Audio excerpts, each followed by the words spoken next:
यह कहानी आपकी ज़िंदगी बदल सकती है। क्या आपको पता है कि हिमालय के पर्वत श्रृंखलाओं पर कई ऐसे साधु संत रहते हैं जो कई हजार सालों से जिंदा हैं। उनकी उम्र सैकड़ों वर्ष हो सकती है। वो बर्फ से ढके पहाड़ों पर निर्वस्त्र होकर घूमते हैं, पर अग्नि, जल, वायु और बर्फ जैसी चीज़ों का उन पर कोई असर नहीं पड़ता। ऐसी स्थितियां और ऐसी सिद्धियां प्राप्त कर ली हैं कि प्रकृति के नियम उनके सामने ध्वस्त हो जाते हैं। आखिर इनके पीछे का रहस्य क्या हो सकता है? क्योंकि प्रकृति के नियम उनके आगे काम ही नहीं कर पाते, कि उन्हें कोई बीमारी नहीं छू पाती। आज की इस कहानी के माध्यम से हम उन योगियों की दिनचर्या, उनकी खानपान और योग अभ्यास के बारे में जानेंगे, जो किसी को भी लंबी उम्र और निरोगी काया प्रदान कर सकती हैं। बचपन से ही श्याम सन्यासी प्रवृत्ति का था। एक बार बचपन में श्याम अपने माता पिता के साथ हर की पौड़ी हरिद्वार गया था, तो उसकी नज़र उन तमाम सन्यासी पर पड़ी। वह अपने माता पिता से छुपकर एक बूढ़े सन्यासी के पास पहुंच जाता है। जब उस सन्यासी ने एक नासमझ बालक के हाथ में एक फल देखा तो उसके मन में उस बच्चे के प्रति प्रेम, करुणा भाव पैदा हो गया। सन्यासी ने उस बच्चे को अपने पास बिठाकर उसे खीर पूड़ी हलवा खिलाने लगे। श्याम की माँ इस बात से परेशान थी कि अगर उसके मन में भी साधु बनने की भावना आ गई तो वह क्या करेगी। वह अपने बच्चे के बिना बिल्कुल अकेली हो जाएगी। आसपास के लोगों ने श्याम की माँ को समझाने की कोशिश की। सन्यासी कोई ऐसे वैसे बाबा नहीं है, वो कई सालों से यहाँ आश्रम चला रहे हैं। जो श्याम की माँ अपने बेटे का हाथ पकड़कर उसे वहाँ से ले जा रही थी, तब उस सन्यासी ने बड़े प्रेम से एक बात कही, जी माता जी, आपका बच्चा बहुत ही गुणी है, वही होगा जो लिखा हुआ है। तुम अपने भाग्य को कैद नहीं कर सकते। ये बात तुम जितनी जल्दी समझ जाओ उतना ही अच्छा होगा, उतना कम कष्ट तुमको होगा। श्याम की माँ सन्यासी की बात को समझ रही थी। वो जानती थी कि उनका इशारा उसके बच्चे की तरफ बढ़ रहा है और अब श्याम बड़ा हो चुका था। उसने कॉलेज में एडमिशन ले लिया था, जो अध्यात्म और मनोविज्ञान की पढ़ाई कर रहा था। कॉलेज की तरफ से उसे एक प्रोजेक्ट मिला था जिसका टॉपिक था कि लंबी उम्र दिनचर्या वाले लोग उनके खानपान में जानकारी एकत्रित करके लाना और उसे कॉलेज में जमा करना। श्याम फिर उस खोज में निकल पड़ा जो कई सालों से स्वस्थ जीवन जी रहे थे। बुढ़े होने के बाद भी उनके शरीर में जटिलता थी, दृष्टि और कान और बाकी सभी इंद्रियां जो कि सही प्रकार से काम कर रही थी। कई सन्यासी तो ऐसे भी थे जो 100 साल के पार हो गए थे। श्याम को अब धीरे धीरे अलग अलग सन्यासी से मिलने का मजा आने लगा, लेकिन उसके भीतर जीवन के उन रहस्यों को जानने की भी बहुत इच्छा थी जिसमें आम लोगों की कोई रुचि नहीं होती। श्याम ने सोचा कि यही समय है। अगर ऐसे सन्यासी पृथ्वी पर बसते हैं जो 500 सालों से जिंदा हैं, तो उन्हें खोजने का एक मौका मिला है। लेकिन श्याम के मन में यह था कि ऐसे सन्यासी को खोजा कहाँ जाए। फिर उसे तमाम किताबों के पन्ने को पलटने के बाद उसने एक निष्कर्ष निकाला। तो उसने सोचा कि इससे योगी संत मिलेंगे तो वह उसे हिमालय की चोटी पर ही मिलेंगे, जहाँ पर आम इंसान जा भी नहीं सकता। श्याम ने फैसला किया कि वह किसी भी हालत में हिमालय की चोटी पर पहुंचकर रहेगा। उसने अपने माता पिता को ना बताए घर से निकल पड़ा। श्याम युवा लड़का था और जोश से भरा हुआ था। उसने अपने गर्म कपड़े और खाने पीने की वस्तु लेकर वह हिमालय के लिए गुंज करने लगा। उसने अपने बैग में हथियार भी रख लिए थे कि कोई भी जानवर उसे परेशान ना कर सके। और वो आगे बढ़ता रहा। लोगों से पूछकर वह हिमालय की दुर्गम रास्तों पर चल पड़ा। धीरे धीरे हिमालय की तरफ बढ़ने पर उसका फ़ोन भी बंद हो गया। अब उसका संपर्क दुनिया से टूट गया था। दुनिया से रिश्ता काटने के बाद वह अपने रिश्ते से जुड़ गया था। अब वह हिमालय के जंगल से गुजरते हुए वह असीम आनंद को महसूस कर रहा था। उसका जहाँ मन करता वहीं रुक जाता और आगे का रास्ता पता करके आगे निकल जाता। उसे नहीं पता था कि वह कभी उसे मिल भी पाएगा कि नहीं, लेकिन उनके मन में इच्छा और मन में विश्वास था कि वह उन युगियों तक पहुँच कर रहेगा। ऊंचे ऊंचे पहाड़ों पर बसे गांव को पार करके वो हिमालय के जंगल में पहुंच गया था। यहाँ पर असीम सन्नाटा था। दूर दूर तक कोई गांव और कोई लोग नहीं थे। ठंड में उसकी कपकपी छूट रही थी, लेकिन फिर भी उसने हार नहीं मानी। उसे पता था कि यहाँ पर कोई गुफा होगी। और अगले ही दिन उसे एक बर्फ की पहाड़ी की चोटी पर उसे एक सन्यासी तप करता नजर आया। सन्यासी ने अपने शरीर पर कोई वस्त्र धारण नहीं किए हुए थे, बस एक छोटा सा कपड़ा नीचे लपेटे हुए थे। और सन्यासी को पहाड़ी के नीचे से देख रहा था और वो बहुत खुश हो गया। इतनी लंबी यात्रा के बाद उसे उसका परिणाम मिला। वह अपने कदम बढ़ाते हुए वह उस चोटी पर पहुंचने का प्रयास करने लगा, लेकिन पहाड़ी बहुत बर्फ से भरी हुई थी, इसलिए वह बार बार फिसल रहा था। सन्यासी यूं तो आंख बंद किए हुए थे, ध्यान में लीन थे, लेकिन अपने मन की आंखों से शाम की सारी मिन्नत देख रहे थे। उस पहाड़ी पर बार बार चढ़ने पर विफल होने के कारण शाम बहुत थक गया था और अंत में मूर्छित हो जाता है।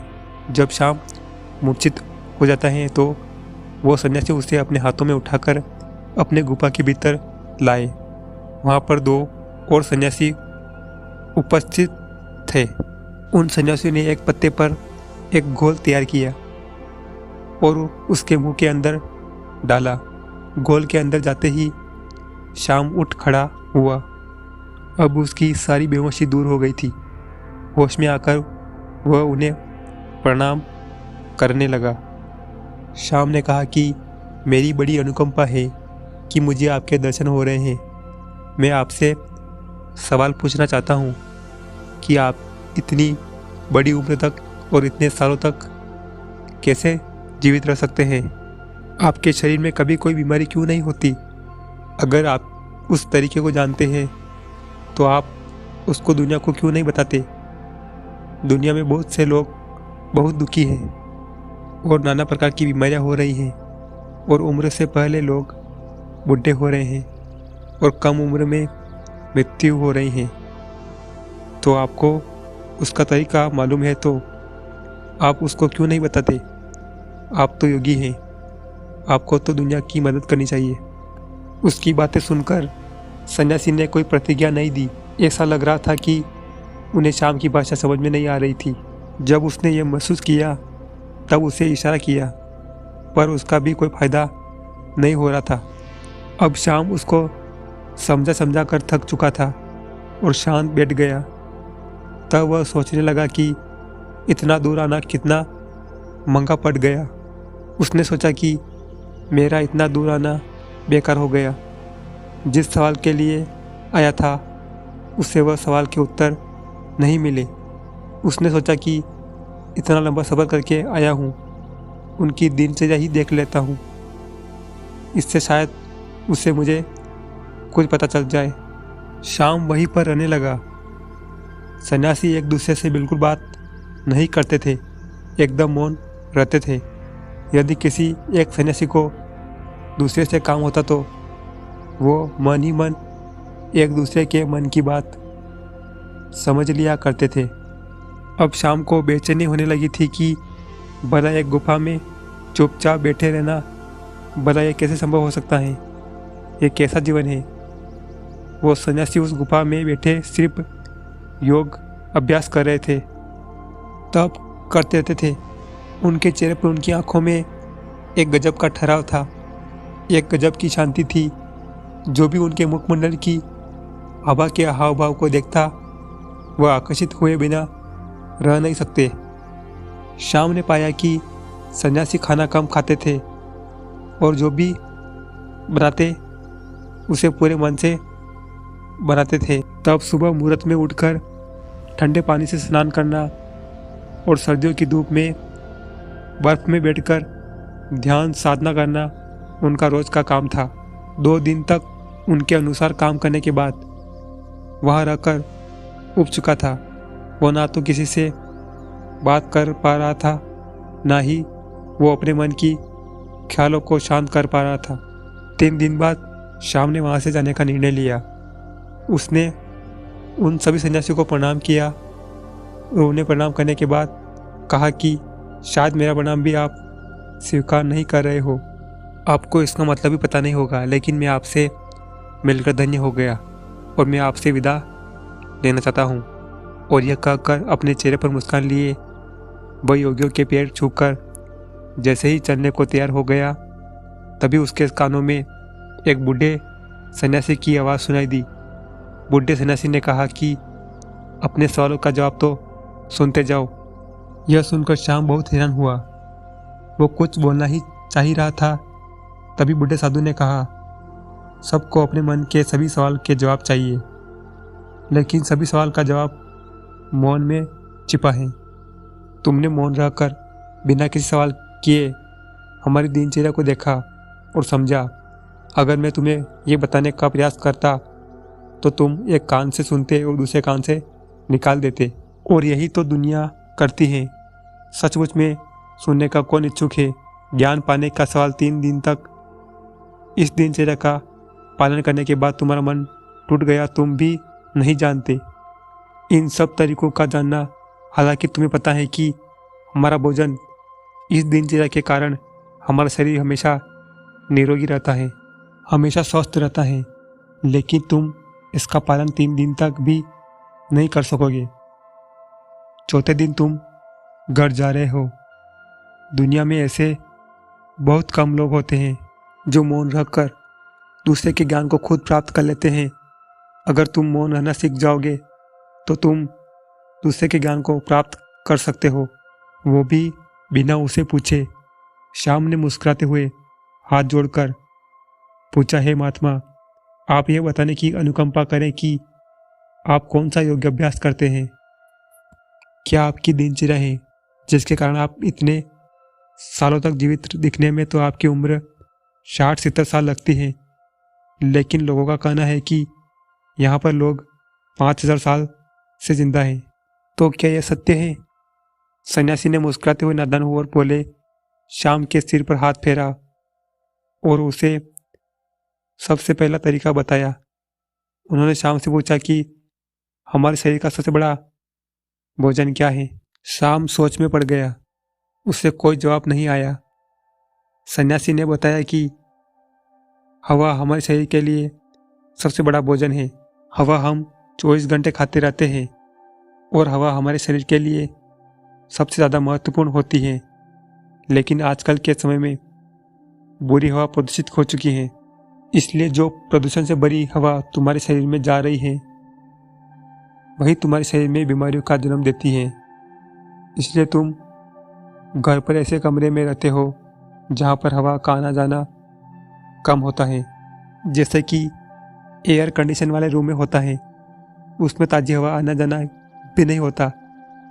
इसलिए तुम्हारे अपने कमरे में ऐसे पौधे लगाने चाहिए जो 24 घंटे हवा यानी कि ऑक्सीजन देते हैं। छोटे छोटे बेल को किसी बोतल में डालकर घर में रख सकते हो जो तुम्हें 24 घंटे ऑक्सीजन देंगे। लोग ये भी भूल जाते हैं कि जिस सांस को ले रहे हैं वो कितना शुद्ध है, उसका कभी आकलन ही नहीं कर रहे हैं। यदि वो लोग कभी सोच पाए तो प्रदूषण से मुक्त दुनिया हो पाए, हमारी पृथ्वी स्वर्ग हो सकती है। दूसरा जरूरी होता है खान पान।